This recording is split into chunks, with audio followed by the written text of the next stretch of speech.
Hello and welcome to Spirited Debate. I'm Lauren Green. This July 4th weekend is the time we celebrate the birth of our nation, but many have mourned the fact that the United States has drifted from its religious roots and become a country mired in strife and cultural conflicts. But former Congressman from Connecticut Gary Franks says America can thrive again if it turns back to God. He makes his case in his new book, just released, With God, For God, and Country. Mr. Franks joins me now, or Congressman Franks, I should say. So why did you write the book? Well, I wrote it because I wanted to make a difference. I've been out of politics as an elected official since 1996.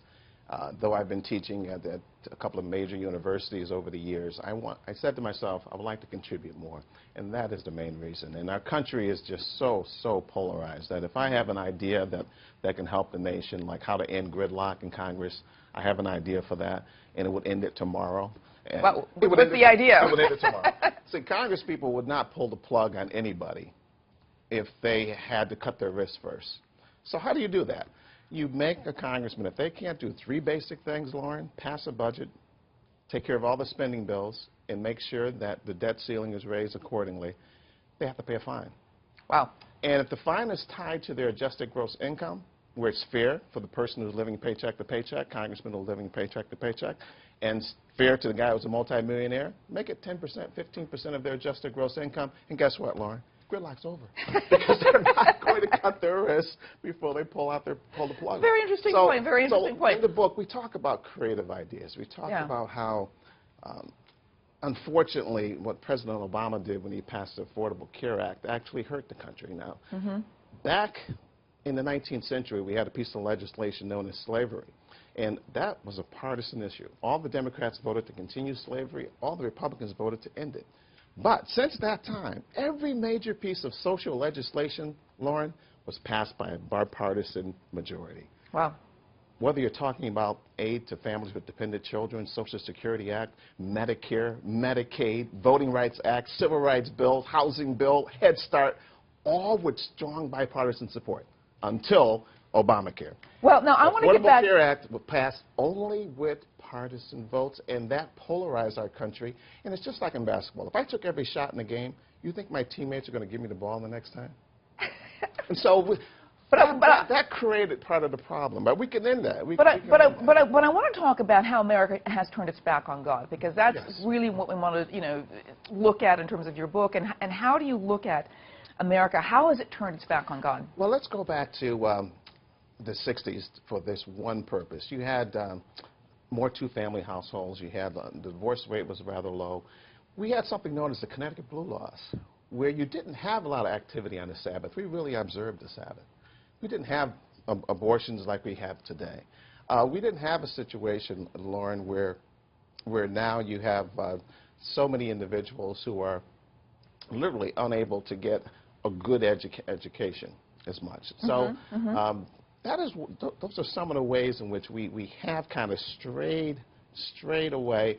And it wasn't like that. We never lost a war prior to that period. We won every single war. Now we can't figure out how many troops to send to war. And so we've strayed. And we've had situations like what's happened on Wall Street, where they've hurt a number of Americans and no one went to jail. We had a situation with many Catholic priests were molesting children. No one went to jail. The lack of accountability. We have Benghazi, when all the bad things happened there and people died, and it's no one's fault. No one's taken some degree of accountability. And those are the ways in which we've strayed. And back in the 60s, I'll never forget this. I was only a youngster at the time, but John F. Kennedy stood tall and said, hey, the Bay of Pigs, I screwed up. Yeah. And you don't have that today. I didn't see Bush say, hey, there weren't any weapons of mass destruction. I'm sorry, America. Oh, the red line in the sand, I should have probably crossed it. I'm sorry, America. You don't see that type of admission of something going wrong.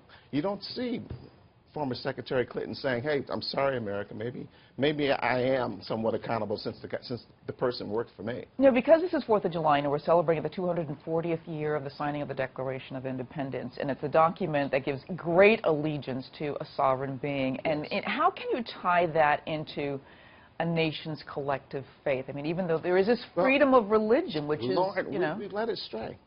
look at what's happening with Thanksgiving Day. This is something that presidents in the past, Roosevelt, Lincoln, made sure that it would become a holiday in which we would spend time with our family and also spend time with our God saying thank you.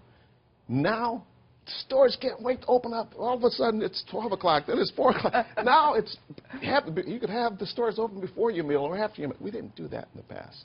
We didn't do that. We said thank you to God as a community. Without any interruption from the commercial sector. Do you think we should say thank you to God? Those things hurt because it's just like not saying Merry Christmas. So when it's your birthday, if I just came up to you and said, Lauren, season's greeting, would you be really happy about that? I don't think you would. What should we say on 4th of July? So why can't we say Merry Christmas? What should we say on 4th of July? It's a nation's birthday. What would she say for 4th of July? That we have to come together as a nation, and we can do that. We can do that. And we have to, why not go to church more? Why not observe the Sabbath, which is the 4th commandment? Why not treat others like you would like to be treated? And if we did those things, it would make a big difference. But there are a lot of other ideas in the book that I hope people will engage with. But well, the book is called With God, and For Country. And Congressman Gary Franks, thanks so much for being on A Spirited Debate. Oh, I've enjoyed it. Thank you. And I'm Lauren Green, and thanks for watching.